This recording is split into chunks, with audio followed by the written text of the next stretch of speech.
Hi, welcome to this week's Torah.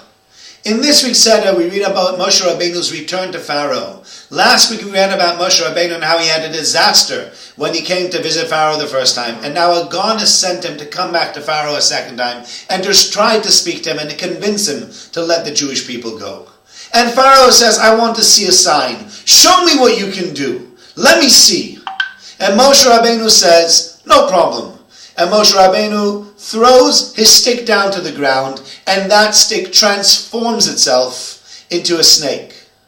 And Pharaoh and everyone around him is laughing, because they say, that's the sign that God sent you to do? Everyone knows how to do that. And he calls in first his sorcerers, and then he calls in friends of his, and he calls in ladies to do it, and he calls in children, he calls in all sorts of people, and they all do the same trick, and they're all laughing at Moshe, and they're saying, Moshe, why did you come here with such an amateur trick? And then Moshe Rabbeinu's staff swallows up all the other sticks, he swallows up all the other snakes, and then they're quiet.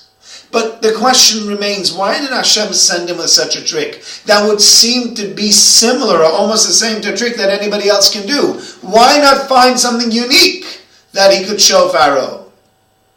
And the Sforno says a very interesting thing, which carries with it a very big lesson as well. Sforno says that even though they could all create these snakes, but they all created things that appeared to look like snakes. Nobody really created a snake that could move. Nobody really created a snake that could eat up the other snakes. The only person that was able to do that trick was Moshe Rabbeinu. And there was a message in that. Moshe Rabbeinu was saying, or God was saying to Pharaoh, you might be able to have a lot of tricks. You might know how to do a lot of great things. But life and death, the most important thing, that's only up to Hashem. That's only up to God. Nobody else can be in charge of life and death other than HaKadosh Baruch Hu. And that's what he's saying. You might have created these snakes. Everybody else made these sticks that look like snakes, but only my stick has life. Everybody else's stick doesn't have life. It just lies there and it does nothing. And if it doesn't have life, and I can create a stick that does have life, then my trick is not just a little bit like yours. It's a totally different trick. It's on a very different level. And life and death is the most important thing, and that's in the hand of God.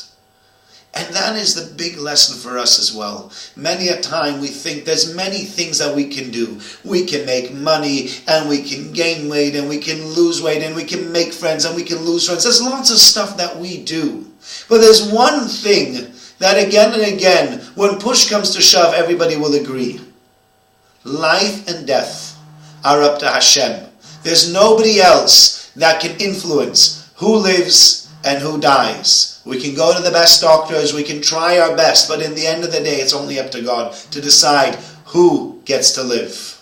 And therefore Moshe Rabbeinu says, if you know what's good for you, you should realize God is in charge of life and death. And us too should take that lesson and realize everything else might be secondary to life and death. And we need to realize that is a present from HaKadosh Baruch Hu that we receive every single day and should be grateful and thankful for. Thank you for listening and have a very good Shabbos.